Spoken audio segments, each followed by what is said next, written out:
I have the Toronto Real Estate Board statistics for March 2025. Regretfully.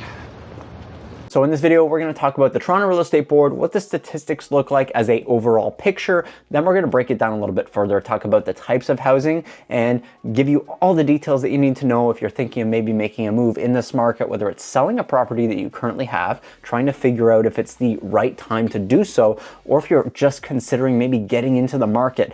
After you see these numbers, you might consider it's the right time, or you might say, well, there's still a long way to go. Let's get into the video here. You're gonna see the screen recording as we go through the numbers. Now, the big numbers that you want to keep an eye on are the transactions. You wanna keep an eye on what that average purchase price is doing.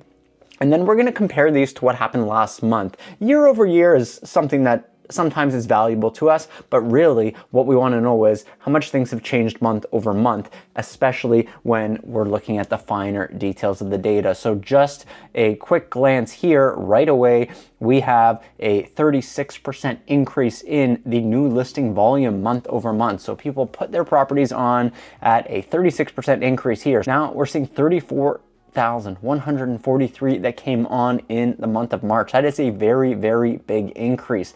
Now, what might actually be the case for this is we also saw 47.9% in the terminations that came to the market here. So seeing 10,400 properties actually being terminated compared to last month, there was actually 7,000 terminated. So we saw a pretty big increase, as you can see here. And that might attribute to where we're seeing these new listings as well. It's something to keep in mind. They might have been terminated and then relisted at a higher price. This is something we see very often. You might have a property that's listed for $1 million.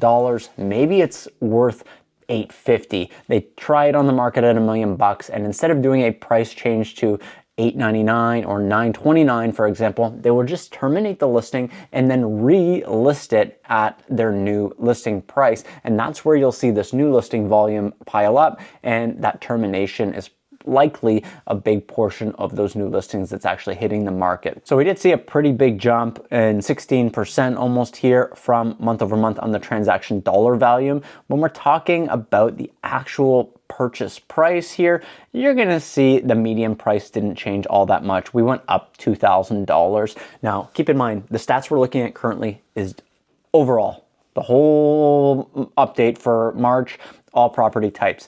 Now, let's look, same month last year, where are we at? So last year, same month, transaction volume was 28% higher than it is today. So we're down 28% on the transaction volume side of things. New listings were actually up from last year as well. Average above list price, yes, we're down there. And one of the big ones is last year it was about 15 days to sell a property. Now we're seeing it bumped up to 20 overall. And the terminations last year, they were on the lower side at 6,500 compared to our 10,400. If we're gonna just go year over year, here are some of the bigger numbers. So we have a 47.7% increase prior year to date in the actual termination. So there's a lot of properties that are being terminated because they're not selling.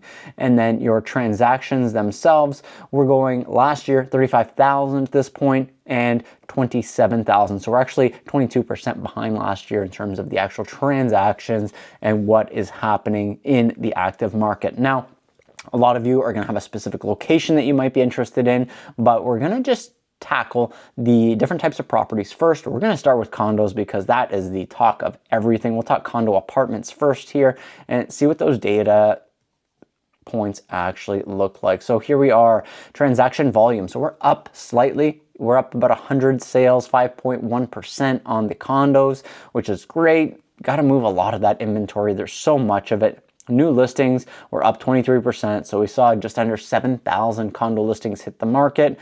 And last month we saw about 5,600. So there's your 23% increase. Terminations, once again, this is that gap that I think is kind of attributing to these listings. 1,800 last month, 2,600 this month. Dollar volume though is more than it was last month, which means we're probably seeing not only more transactions, but maybe some higher caliber properties that are actually moving, which is great to see.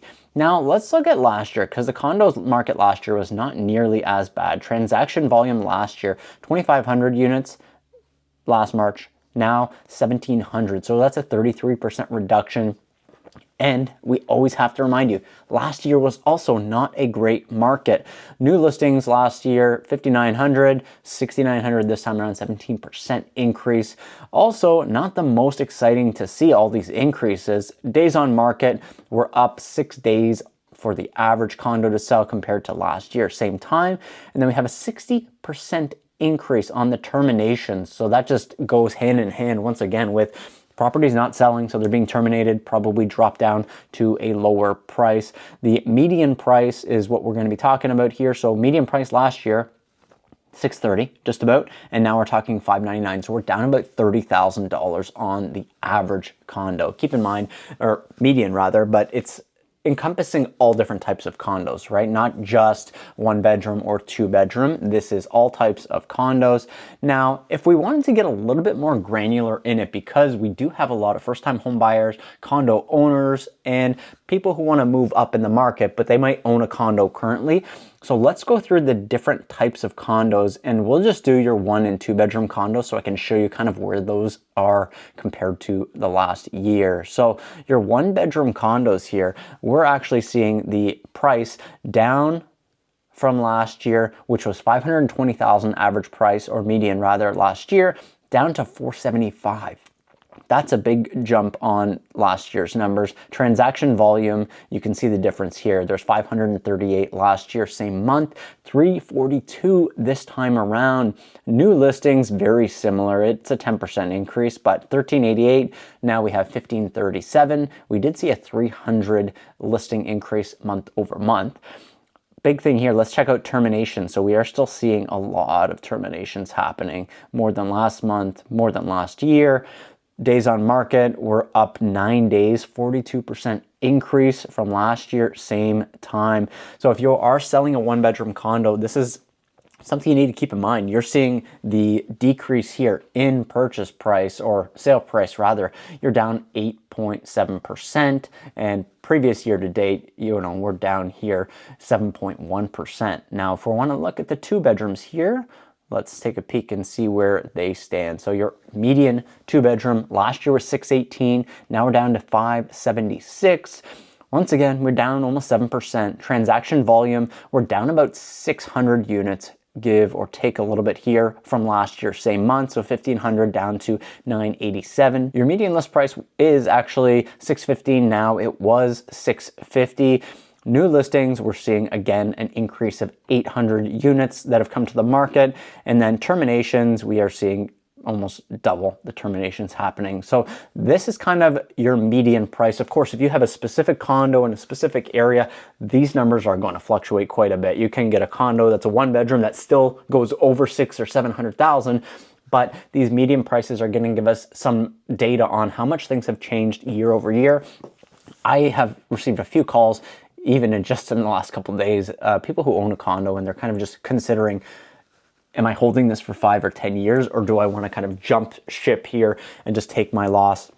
It's tough to know when you're looking at this year over year data though. It's not nice to see a 6.9% decrease just in your value of your property, but maybe you have a huge down payment and tons of equity in that property, and then you are actually bringing in some income monthly when it comes to your rent. So it's something to consider, and if obviously you're living there, that's a different story altogether. You're going to be able to enjoy the property, pay down that mortgage, but also use it as a roof over your head. If it's an investment, it's a lot more of an analytical decision. You have to look at the numbers and really break things down.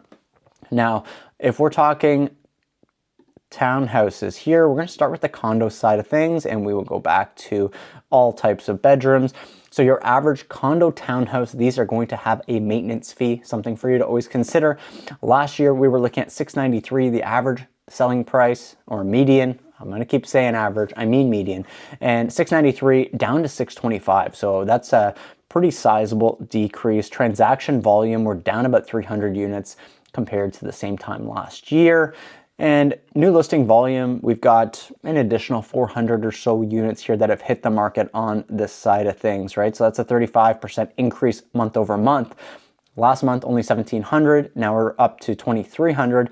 And that additional bunch here is potentially coming from that terminations that we're seeing here. 490 terminations last month and 773 came through in March. So a big amount of terminations, and this will carry forward to the April numbers, because if it was terminated in March, there's a good chance a big amount of the 773 is actually going to hit market in April.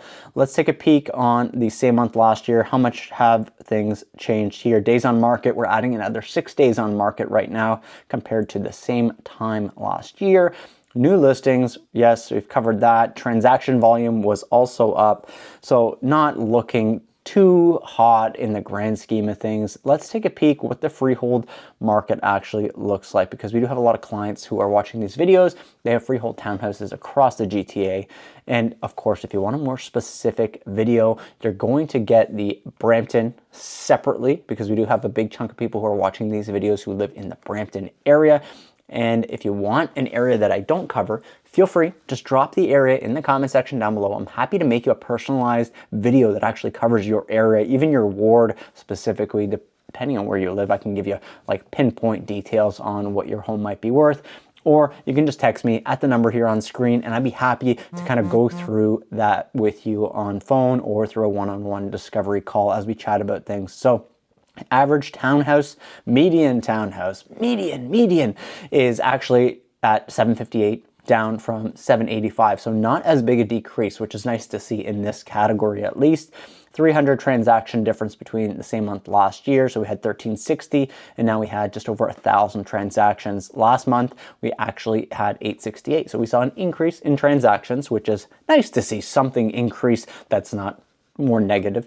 New listings, here we are. We almost have 800 additional new listings. That's a 35% increase from last month. Terminations, we are seeing this consistent theme happening here. 884 terminations. Last month we had 596. So big increase last year, 536 in the same month. Now, keeping in mind here, something that is always important to look at is these below list price numbers. So you're seeing a lot of these are much higher than they were, right? So same month last year, 49% of the homes were selling below list price. Now we are up almost 15% over or under list price rather. So that's something to keep in mind. If you're buying a home, you're going to have a lot more buying power in terms of negotiating and getting the terms you want. And this data is what you're looking at here. The at list price number is also lower than it was last year. And the above list price number is obviously a lot lower than it was. Same month last year, 41% were selling above list price. Now we're down to 29%. So these are good numbers for you to keep in mind if you are on the buying side. If you're on the selling side, you need to understand kind of what to expect your home to sell for. Do you expect it to sell over ask? Do you expect it to sell at list, under list? That's going to be part of your plan when you're working with your agent. How do you want to market your home? Do you want to sell it quickly, low price, look for multiple offers? Do you want to have it high, risk the fact that people might not even come through the door because it's too high, and then you're going to be moving your price down? I'd suggest just pricing it at market value, depending on what's selling in your area, not what's actually listed on the market, because sometimes what's listed on the market is not actually reality in terms of that final sale price. Semi-detached homes, let's see how they have fared here. So we are down to 895 from 930 across the GTA real estate market on the Toronto Real Estate Board here. So you're seeing the trend. Of course, the market is not as good as it was last year, and last year it wasn't as good as it was the year before, and so on and so forth until that 2021, 2022 area where things were just going absolutely nuts. So we're down in terms of transactions. We're down to 722 from last year at 924, but we're actually up a little bit from last month, which is typical. As you get a little bit warmer, people come out to play. They come out to actually look at homes when it's not as cold, and it's more desirable for them to do so. Your days on market is increased once again on the semi-detached, but only 3 days this time. So not a big jump compared to some of the other ones. Terminations are also 46% increased compared to last year. It's a 91% increase. So terminations are going to be just that constant we're seeing above list price. So we do have a fairly big number here. So semi-detached properties are likely being listed a little bit below what they're valued at. So they are getting more multiple offer situations here. Below list price, 53%, still a big increase from last year's 40% the same time.